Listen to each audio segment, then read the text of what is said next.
Saludos, X. Supongo que debería decir por adelantado que soy nuevo aquí, así que ten paciencia conmigo, que no conozco las reglas, ni nada. Un amigo mío me pasó este foro después de que le contara mi historia y le mostrara los materiales que estoy a punto de compartir con ustedes. Él cree que algunos de ustedes lo apreciarán, pero para serles honesto, desde donde estoy sentado este sitio parece más un refugio de idiotas que un foro de imágenes sobre lo paranormal. Como sea. Quiero compartir esto y necesito hacerlo de forma anónima, por razones que se volverán claras. Técnicamente, estaré rompiendo la ley, pero si he entendido cómo funciona este lugar, este hilo de conversación habrá desaparecido en más o menos un día. Esta es la cosa. Soy un editor de producción de una pequeña casa editorial en los Estados Unidos, no voy a decir ni cuál, ni dónde, así que no pregunten, me gustaría mantener mi empleo. La paga no será maravillosa, pero es un trabajo sencillo y me gustan las personas con las que trabajo. Mucho de lo que publicamos está en la línea de publicación de lo que se reconoce como libros de mesa. Es el tipo de libro que la gente hojea cuando está aburrida, pero casi nadie lee de principio a fin. Historias breves de ciertas ciudades o lugares que se venden bien en tiendas de recuerdos. Las biografías y fichas geográficas ocasionales. Algunos museos suelen brindarnos el catálogo de sus galerías. Ese tipo de cosas. Es algo aburrido, pero es estable, tenemos suficientes proyectos y nuestros libros venden para mantenerse a flote. Lo que ya es mucho más de lo que muchas pequeñas editoriales pueden decir en estos tiempos. Sobrevivir en este negocio te hace famoso entre historiadores ociosos y gente que se siente experta en una que otra ciudad en medio de la nada, o algún tema esotérico que en realidad a nadie le importa. Recibimos un montón de manuscritos no solicitados de gente que realmente no debería estar escribiendo libros y CDs llenos de fotografías de gente que en realidad no debería estar tomando fotos. Como somos pequeños y no tenemos una plaza para un editor de adquisiciones, el trabajo de ir entre la pila de curiosidades se rola entre la gente de la oficina. Ocasionalmente, alguien encuentra algo que vale la pena publicar y pasa al proyecto al resto de nosotros, pero nuestro director editorial tiene la última palabra. Por los últimos 9 meses he estado trabajando en un libro que emocionaba a todo el mundo en la oficina. Nuestro editor adjunto lo encontró durante su turno en revisar la pila de envíos. Un viejo que no nombraré nos había contactado de la nada, ofreciéndonos la oportunidad de publicar su archivo de rarezas fotográficas, si demostrábamos tratar el tema con el respeto y la seriedad que él sentía que merecía. Para usar su definición y explicar el título del libro, las fotografías eran anomalías, es decir, que mostraban algo fuera de lo normal o de alguna forma inexplicable y que usualmente contaba con una historia interesante para acompañarlas. La mayoría de ellas pertenecía a la primera mitad del siglo XX. Como dije, no era el tipo de cosas que publicábamos normalmente, pero las muestras que el tipo mandó en su propuesta eran bastante sugerentes y una vez que vimos el resto de ellas, leímos algunas de las historias y nos dimos cuenta de que ninguna de estas fotografías eran conocidas, supimos que teníamos algo que atraería la atención de la gente. El formato iba a ser simple y clásico, con un montón de espacios blancos. Cada foto aparecería en impresión de alta calidad en la página derecha, seguida de una página izquierda en blanco y luego un par de párrafos describiendo la fotografía en la siguiente página derecha. Desde el principio, trabajar con el tipo fue una pesadilla y me llevó una eternidad, básicamente porque se negó a mandar más de un documento a la vez. Él me mandaba una pieza por correo certificado, yo la recibía, la escaneaba y la devolvía por correo certificado de nuevo, solo al recibir la anterior era que mandaba la siguiente. Parecía pensar que su colección era extremadamente valiosa y estaba bastante paranoico al respecto de perderla, así que solo asumía el riesgo de una pieza a la vez. Al final, habríamos invertido tanto solamente en costes de envío que hubiera sido mucho más barato mandarme hasta su domicilio con un escáner y una laptop. Estábamos tal vez a un tercio del proceso de producción cuando este cabrón nos jaló el tapete. Alguien le había ofrecido una gran cantidad de dinero por las fotos, mucho más de lo que le habíamos ofrecido por los derechos de edición, con la condición de que la producción del libro se detuviera y las fotografías permanecieran lejos del público general. Exigimos que nos los dijera de frente e intentamos razonar con él, apelando a su orgullo y su deseo de ser académicamente aclamado y por algunos días, pareció que había funcionado. Pero cuando regresó a casa, cambió de opinión de nuevo, insultándome a mí y a mi editor por teléfono, exigiendo que se detuviera la producción del libro. Contrató un abogado que se inventó algunas mierdas para cesar su contrato y nos amenazó con una demanda que nos llevaría a la quiebra si continuábamos con el proyecto y perdíamos el juicio. Para añadir a la ofensa, la firma de abogados mandó a un pequeño y molesto ingeniero en sistemas a nuestra oficina para asegurarse de que los originales fueran eliminados por completo de nuestras computadoras. Ya que la gran mayoría del proyecto estaba guardado en mi máquina y había tirado meses enteros de mi vida en él, me sentí y aún me siento violentado y molesto con el asunto. Alguien debería beneficiarse de todo ese trabajo. Esas las razones principales por las que me encuentro aquí. Desafortunadamente no cuento con los scans en alta resolución que hice de las fotografías, pero guardé borradores de trabajo de las descripciones originales y 14 imágenes de calidad media, miniaturas, que Quark creó mientras diseñaba la versión para imprenta. No me pregunten por qué seguimos usando Quark. Es lo que sabemos usar y por lo que pagamos hace ya bastante tiempo. No se supone que lo haga, pero ocasionalmente me llevo algunos archivos de Quark a casa para trabajar los fines de semana. El archivo completo, con las imágenes en alta definición, se volvió demasiado pesado para que estuviera llevándomelo a mi casa. La mayoría del tiempo en casa solo estoy experimentando con fuentes y opciones de distribución, así que nunca añado las imágenes originales hasta que termino. De cualquier forma, luego que toda esta mierda acabó, descubrí que tenía uno de esos archivos de trabajo en la computadora de mi casa, con todo lo que habíamos llegado a terminar, así que lo imprimí en un PDF y luego extraje los textos y las imágenes de ese PDF. Tú te vuelves ahora el beneficiario de esto. Que quede en claro que no puedo confirmar nada sobre la veracidad de estas fotos. No estoy aquí para convencerte de que son reales. Solo las estoy dejando aquí porque creo que merecen ser vistas y no terminar ocultas en la colección privada de algún cretino ricachón. Esta es la última foto conocida tomada dentro del Lakeview School en Collinwood, Ohio, antes de que fuera consumido por el fuego el 4 de marzo de 1908, matando a 172 estudiantes, 2 profesores y un socorrista. El incendio comenzó cuando una viga del techo se encendió a causa de que una tubería de vapor estallara cerca. Las llamas bloqueaban las rutas de escape, lo que lleva a pánico y esto a una estampida que atrapó a un gran número de víctimas al final de la escalera, donde se quemaron vivos. Bajas adicionales fueron incurridas cuando los estudiantes, ardiendo en llamas, saltaron de las ventanas del segundo y tercer piso. Todo el mundo en esta foto pereció, con excepción del señor Olsen, sentado al extremo derecha en la fila de atrás. Los artefactos espectrales en la foto se mantuvieron sin explicación. Charlie Noonan era un folclorista amateur que viajó por el sur y el suroeste de Estados Unidos durante los primeros años del siglo XX, recolectando cuentos e historias sobre lo sobrenatural. De acuerdo a su esposa, Ellie, Charlie escuchó de un granjero de Oklahoma sobre una extraña mujer que vivía sola y aislada en una propiedad abandonada. El granjero le dijo que la mujer no era en realidad una mujer, sino alguien o algo disfrazado, siempre en compañía de un perro enorme.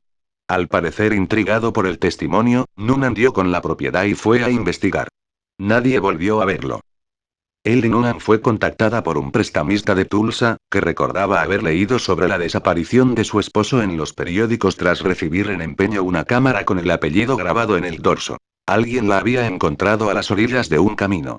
El prestamista devolvió la cámara y la señora Noonan hizo revelar la fotografía en su interior, con la esperanza de encontrar alguna pista sobre su esposo. Ni la locación de la propiedad, ni el nombre del granjero que habló con Noonan aparecen en ninguna de las notas del investigador. Esta fotografía muestra un guardia de honor de la Armada de la Unión, un mes antes de que marcharan a la batalla en Antietam, septiembre de 1862. El caballero a la derecha, John Ulsted, perdió la mitad de la cara y su brazo derecho por un cañonazo cuando la batalla dio comienzo. El origen y razón de los daños sufridos por la fotografía se desconoce. Edward Martel era un fotógrafo e inventor francés no muy exitoso que viajó por los Estados Unidos durante las primeras 2 décadas del siglo XX, buscando interés e inversionistas para un dispositivo que añadía un temporizador y un revelado automático a la popular línea de cámaras Kodak Brownie. Durante sus viajes tomó cientos de fotos automáticas para probar y refinar su invención. A menudo se despertaría temprano, Colocaría una cámara en algún lugar insospechado frente a las calles de la ciudad en la que se encontrara y luego andaría a algún café o bar cercano, capturando así imágenes cándidas de la vida del lugar que luego guardaría como recuerdo de sus andanzas. Las mejores de estas fotografías fueron seleccionadas para la primera y última galería de Martel, en París, 1922. Desafortunadamente, Martel murió desconocido y sin un centavo en la bolsa en 1955. Dejando como única herencia a su hija Jeanne un legado de cajas y cajas con fotografías viejas, que debió revisar pensando en encontrar algo que valiera la pena de entre el nuevo alimento para los fuegos venideros. Fue durante este proceso que se encontró con esta foto, tomada en Nueva Orleans, fechada a la mañana del 28 de octubre de 1919, algunas horas antes de que Martel tomara un barco de vapor para regresar a Francia. Martel odiaba los blurs de movimiento en sus fotos porque creía que demostraban la falta de precisión y velocidad de su mecanismo de lentes. Este prejuicio lo había hecho descartar y arrumbar la que probablemente sería la fotografía más importante que tomara durante toda su vida. Esta fotografía fue tomada en 1895 por un espelógrafo y fotógrafo amateur llamado Orem Jeffries, en una sección inexplorada de las Grandes Cuevas, en el suroeste de Virginia.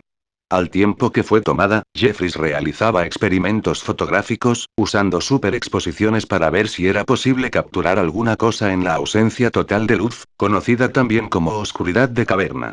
Se posicionaba a nivel del suelo, extinguía su lámpara y abría la lente de su cámara de casera por tanto tiempo como el que fuera posible. Durante uno de estos experimentos, escuchó algo que parecía aproximarse a él, desde lo más profundo de la cueva. Asustado, Jeffries abortó el experimento y detonó uno de los flashes Blitzlicht que se empleaban típicamente para tomar fotografías. De acuerdo a lo que luego declararía en un periódico local, Jeffries había visto 3 criaturas humanoides, mirándolo desde la oscuridad y había huido enseguida en la dirección opuesta, sin detenerse hasta llegar a la superficie. Varios días después, regresaría en compañía de otros 3 hombres, para recuperar su cámara. Esta es la imagen que la cámara había captado. 1938, Parque Evergreen, Illinois, a las afueras de Chicago. Billy y Stevie van en el asiento delantero junto a su mamá, Tammy, cuando su Ford Sedan se estrella con un Chrysler. Durante la colisión, los carros giran e impactan con 2 vehículos adicionales. Tammy Harlow sobrevive, pero los muchachos salen disparados por el parabrisas del auto y mueren instantáneamente. Los Sorensons eran una familia danesa que había inmigrado a los Estados Unidos en el año de 1905. Llegaron con su niño mayor, Anders, sobre el burro, y se establecieron en una granja de Missouri. 3 niños más, Simone, Frike y Matilde, centro, derecha y la carretilla, llegarían luego. Esta foto, tomada en 1916, los retrata a los 4, a pocas semanas de la tragedia. Viola Peters era una solterona de buena familia que vivía sola en el pequeño pueblo de Marceisville, Georgia. Querida y recordada en la comunidad por su caridad y contribuciones a la iglesia bautista, el comedor para pobres y el orfanato local, especialmente durante la Gran Depresión, cuando estas instituciones subsistieron gracias a esta clase de apoyo. En julio de 1935, Viola fue brutalmente violada y asesinada por un ladrón llamado Tom Cullen, que había estado trabajando brevemente en una refinería de cobre. Cullen procedió a quedarse en la casa de Viola, con el cadáver, por 17 días adicionales, antes de ser descubierto y atrapado. Una turba iracunda entró en la prisión de la comisaría y sacó a Cullen para lincharlo en el viejo puente sobre el río Tocoa. Esta foto fue tomada por Garrett Killian, un testigo del linchamiento, y causó gran revuelo al momento de ser publicada algunos días después, en el Atlanta Constitution. Para muchos, esto sugería que el espíritu de Viola había adquirido alguna clase de paz al atender a la ejecución de su asesino. Otros, con una mentalidad más retorcida, vieron en ese semblante desamparado un anhelo por echar un último vistazo a su único y último amante. El Hospital Estatal de Danvers, antiguo manicomio estatal Danvers, era un hospital psiquiátrico del estilo Kirkbride, construido en 1874 en lo que entonces era un lugar aislado de la Massachusetts rural. Como todos los asilos Kirkbridge, era famoso por su arquitectura gótica y el uso de técnicas terapéuticas para tratar la locura poco ortodoxas y ahora, obsoletas. Danvers es a menudo citado como la cuna de la lobotomía prefrontal y no se queda corto con este tipo de acreditaciones. Fue la inspiración para el ficticio Sanatorio Arkham de las historias de H.P. Lovecraft que de paso, inspiraron al Sanatorio Arkham del universo de Batman. Aquí fue, también, donde se filmó la película Sesión 9. Esta última expuso la inagotable galería de túneles debajo de Danvers al ojo y el uso cinematográfico. No es incidental que los realizadores de dicha película eligieran esta locación, pues los rumores de sus apariciones y espíritus han perseguido al sanatorio por más de una centuria. Una de las historias más famosas corresponde a la de Sarah Eustace, una paciente que escapó en 1955 y desapareció en el sistema de túneles. Sin importar la búsqueda y la cuarentena de una semana, aplicada para confinar y controlar el acceso al lugar, Sarah jamás fue encontrada. Se asume que murió allá abajo, sola, sedienta y perdida. Una enfermera de Danvers llamada Hilma Joy se obsesionó con la historia de Sarah y pasó buena parte de su vida buscando sus restos a través de los túneles. Aunque nunca encontró un cuerpo, tomó esta fotografía hacia 1966, que sugiere otro tipo de hallazgo. ¿Quién dice que los fantasmas no tienen sentido del humor? Los Stevensons eran una familia rica de Boston, orgullosa de gozar con los privilegios de la industria de la ciudad y una longevidad absoluta. Este retrato, tomado en 1945, conmemora un esfuerzo por reunir a los Stevensons más viejos alrededor de la más joven. Emilia, al centro, de 102 años de edad, obtuvo entonces el título de matriarca, mientras que la pequeña Ofelia, se convirtió en el niño insignia con apenas 18 meses. Lo que los Stevensons no notaron hasta que la fotografía fuera revelada era que alguien, de entre los muertos, se había dado cita con ellos para celebrar ese día. James Pullman Stevenson, nacido en 1835 y muerto en el año 1932, sentado a la izquierda, entre su nieta Ginny y su sobrino Alfred, fue fácilmente identificado por los allí presentes y recordado, principalmente, por su bondad y su humor pesado y un tanto negro. Durante sus últimos años, Josephine Yurno taseaba por la tarde y hasta el anochecer, por las calles de su amado vecindario en Norwich, Connecticut. En noviembre 12, de 1935, no regresó. Búsquedas exhaustivas se convocaron por la policía y junto a grandes grupos de voluntarios, se dieron a la tarea de encontrar a la anciana, infructíferas. No había ni siquiera pistas sobre su paradero. 3 años después, la señora Yurno apareció acuclillada delante de la casa de uno de sus vecinos, intacta y en excelente estado de salud. Al preguntársele sobre su paradero durante todo ese tiempo, la señora Yurno fue incapaz de comprender la pregunta. Desde su punto de vista, el tiempo no había pasado. Sus vecinos se lo suplicaron, pero se negó a recibir tratamiento y decidió continuar con su vida como si nada hubiera pasado. Incluyendo, por supuesto, sus paseos nocturnos. Otro vecino suyo le tomó esta foto en otoño de 1938. Las nubes de humo de las piras de hojas secas en llamas le imprimieron una atmósfera apropiada. Durante el mes de noviembre de 1940, 5 años después de su desaparición, la señora Yurno se esfumó de nuevo. Esta vez para no volver nunca más. El triturado accidental de la pequeña Sally York, en 1912 en el telar de algodón de la fábrica textil de Norfolk fue uno de tantos accidentes ejemplares con los que los legisladores se ayudaron para empujar el Acta Keating-Owen de 1916, la primera en garantizar leyes para los trabajadores menores de edad en la historia americana. Desde el tiempo del accidente hasta que la fábrica cerrara 4 décadas después, los trabajadores insistieron en encontrar súbitos cambios de temperatura, ruidos extraños y golpecitos sin explicación en el hombro cuando nadie estaba cerca. Los capataces de la fábrica nunca tomaron en serio estas quejas hasta que esta fotografía salió a la luz pública en 1932.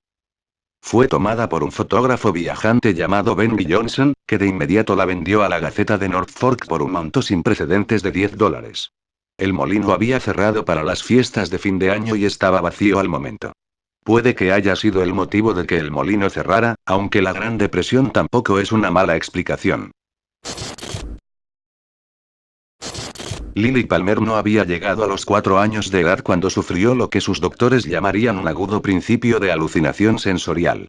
Esta foto, tomada por la mamá de Lily, Annette, durante la noche de Halloween en 1952, captura el momento exacto en que comienza su padecimiento. Lily y su nana filipina habían estado dando dulces a los niños cuando la niña gritó de pronto y comenzó a arañarse los ojos. Pasó algo de tiempo antes de que pudiera recuperar el habla y cuando lo hizo, Lily habló de cosas caminándole por los ojos. Varios días después, siendo dejada momentáneamente sola en su habitación, Lily se perfora los ojos con una aguja para tejer de su madre. Fue diagnosticada e internada, permaneciendo así durante el resto de su vida, primero en Bellevue, en el este de Manhattan, y luego en el centro psiquiátrico Rockland, en Orangeburg, donde fallecería de un ataque cardíaco en marzo de 2001. Una llamada a los cuidadores de Lily confirmó que sus episodios eran mucho más intensos durante las noches de Halloween, pero por la mayor parte de su vida, pudo ser escuchada rogando al equipo del sanatorio para que la ayudaran a quitarse estas cosas de los ojos. Esta es una de varias de las famosas fotografías tomadas durante la primera explosión nuclear, realizada por el ejército norteamericano el 16 de julio de 1945, en las blancas arenas del terreno de prueba, localizado en el desierto de la Jornada del Muerto, a 35 millas del sureste de Socorro, Nuevo México. El nacimiento de este diseño de implosión con base de plutonio, el mismo método empleado en la bomba Fat Man que cayera sobre Nagasaki, marcó el comienzo de la era atómica y la subsecuente carrera armamentística entre el bloque soviético y los Estados Unidos. Solo un puño de personas supieron siempre que esta foto fue recortada antes de liberarse a la opinión pública y ahora todos están muertos. Uno de ellos era el fotógrafo original, que le entregó al autor una copia bajo la condición de que se mantuviera fuera del conocimiento público hasta que los ciudadanos del mundo pudieran entender las ramificaciones de lo que muestra. El autor permanece incierto respecto al cumplimiento de este requisito, pero dado que probablemente cuente con la última copia, ha decidido que su responsabilidad es con la verdad.